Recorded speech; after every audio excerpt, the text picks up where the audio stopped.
I'm Haze Hartwig. This is Bamboo, Vancouver's property management and investment podcast.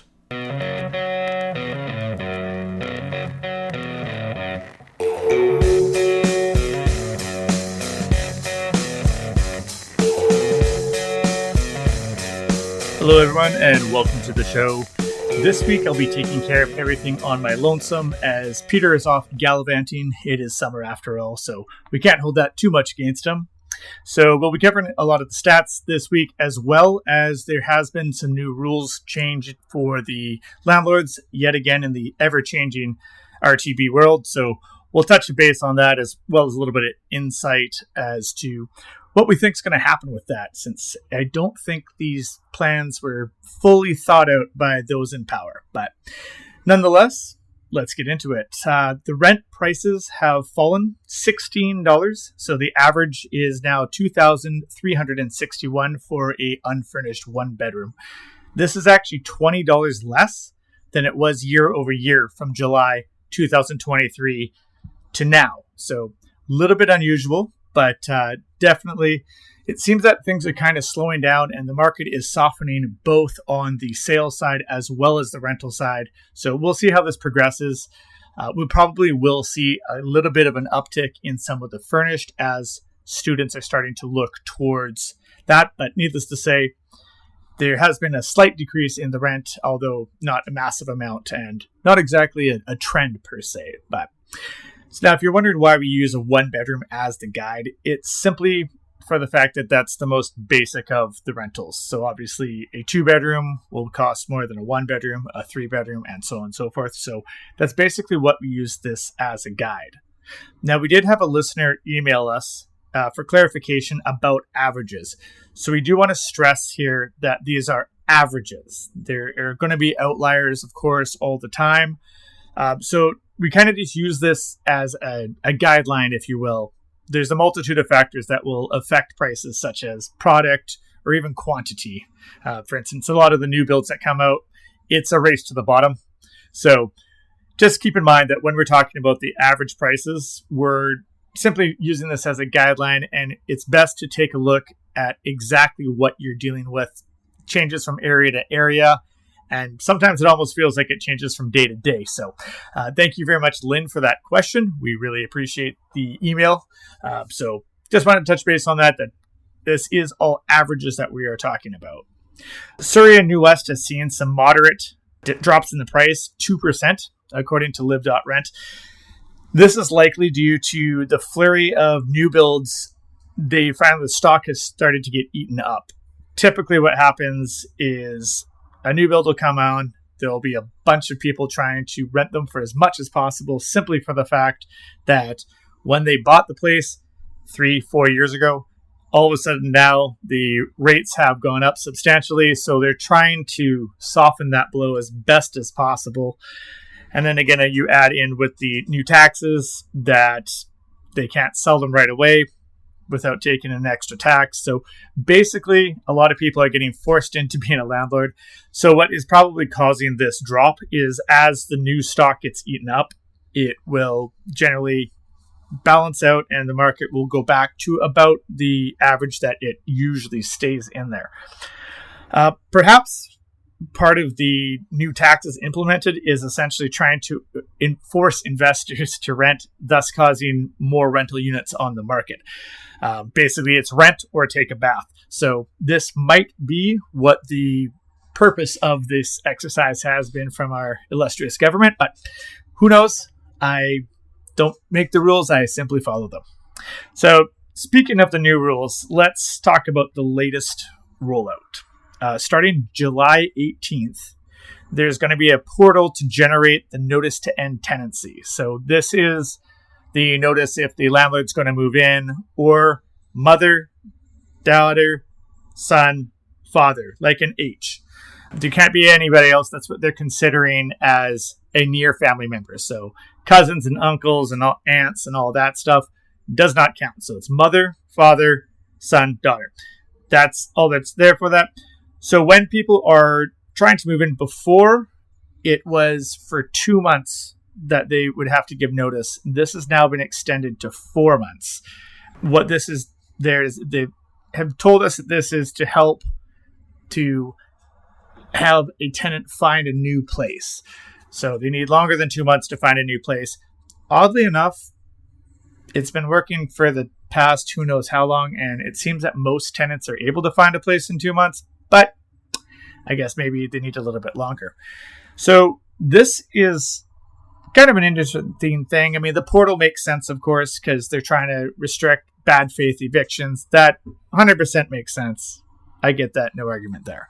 However, what we're trying to figure out now is the lenders for people who are purchasing generally only hold the rate for 120 days or 3 months, which, as you might have noticed, is less now.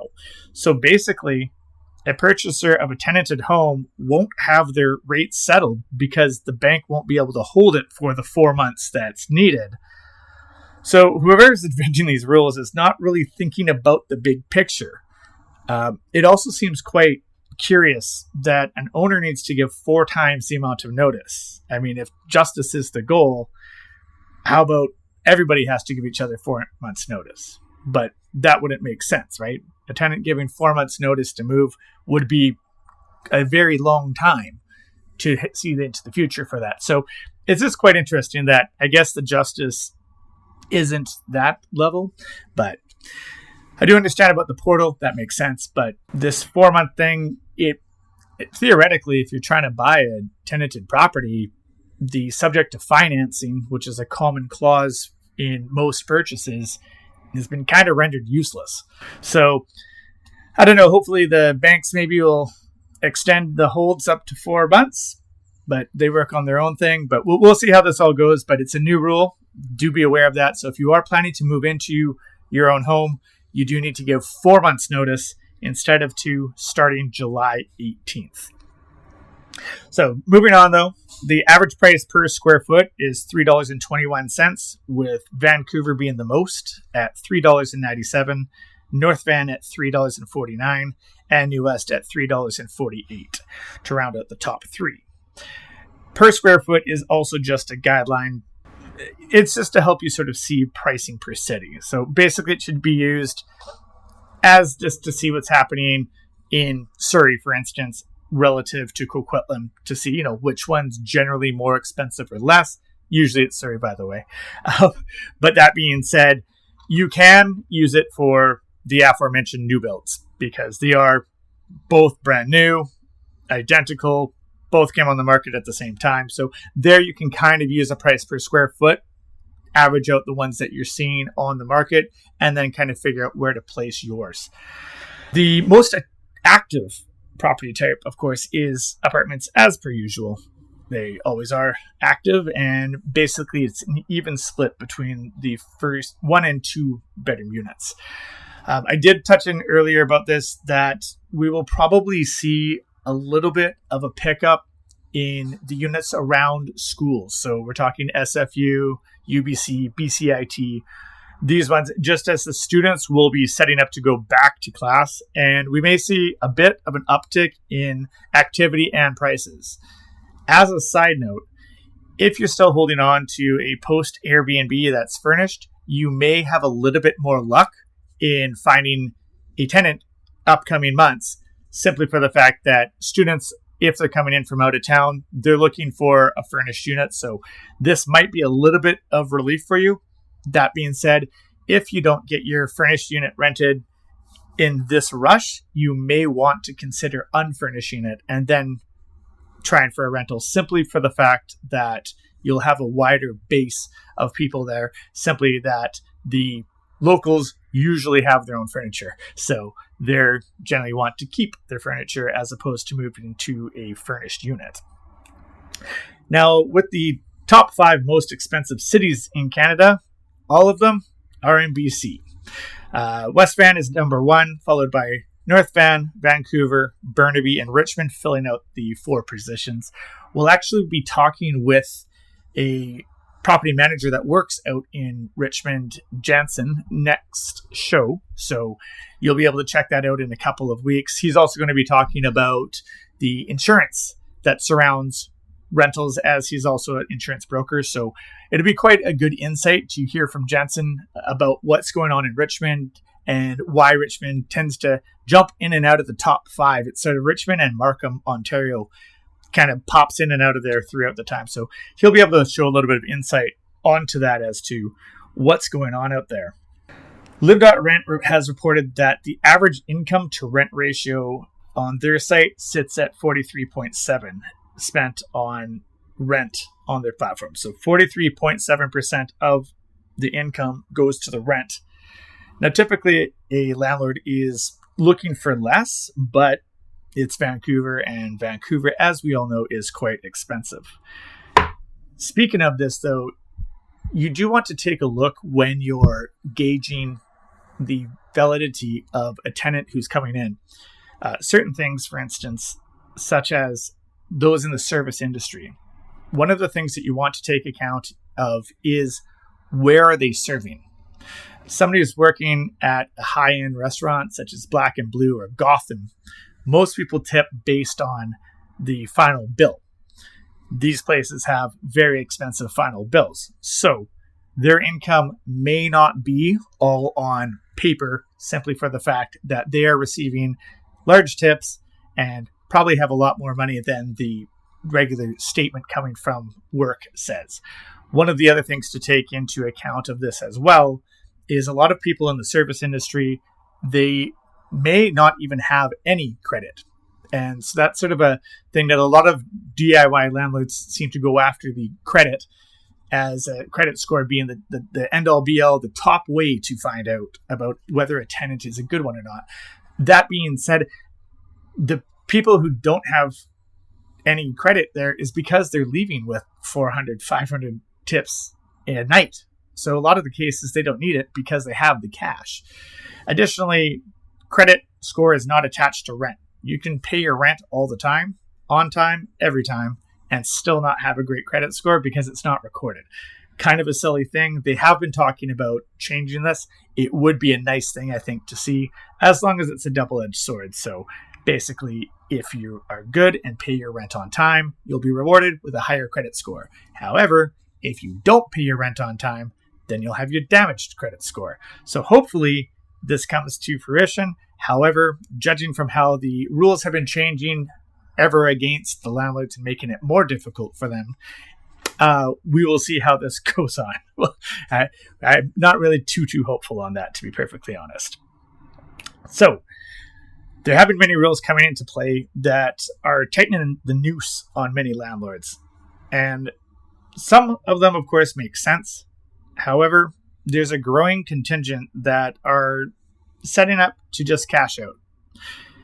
We are participating on a bunch of landlord sites, and we do see a lot of different complaints and thoughts and ponders and stuff like this from landlords. Some of them, of course, unwarranted. I do want to sort of put the side note here that if you are going to be going at being a landlord and doing it yourself, you really need to take the time to learn the rules. And yes, it's dry. You're learning legal stuff. I get it.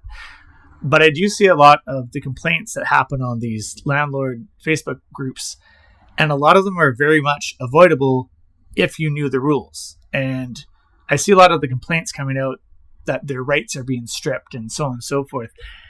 It's not always that way.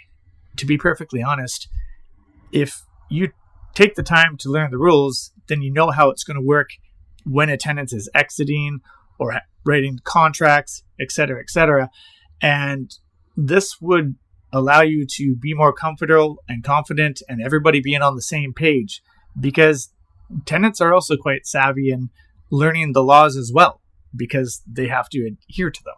So as a landlord, maybe it would make sense to do that. There's also various courses such as Rent-It Right that will help you to learn that. And even as simple as calling it the RTB, since they have information officers that will be able to help answer your questions. That being said, when you call the RTB, they are not able to give you legal advice. So they can answer things such as what the Act says, which is what any landlord should be learning about, any licensed property manager has learned about and has to keep on updating with. But it's just something that you have to take into account, that as a landlord, learn the rules. I know that sounds very simple, but it will save you a giant headache. But going back to what I was saying earlier about that there's a growing contingent that are thinking about cashing out, it just seems to result in less and less rentals, which will further exacerbate the rental crisis that we're witnessing. So it almost seems that if they would loosen up a bit of the rules that are currently in place, more landlords would be more confident and comfortable putting their property on the market. So I don't really know how to fix this whole problem, but I do think that the way that the current regime is going, it seems to be kind of strangling the rental system. And I don't know. We'll see if there's a solution coming up. But it just seems the more rules that we add, the less landlords want to be. We've been getting contacted by a lot of landlords thinking to just sell now because they're just uncomfortable. Perhaps a more balanced justice for everyone approach may yield better results. Mind you, I'm just a person that works in the field, so what would I know? So this has been a pretty short one, simply for the fact that Peter's on vacation.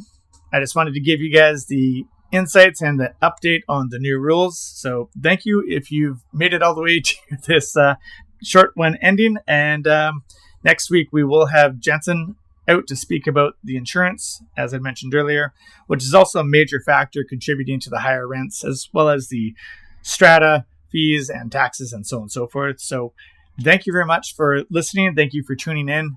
Please make sure to subscribe so that you don't miss any of our longer shows, and we'll see you in a couple of weeks. My name is Haze. This has been Bamboo, Vancouver's property management and investment podcast.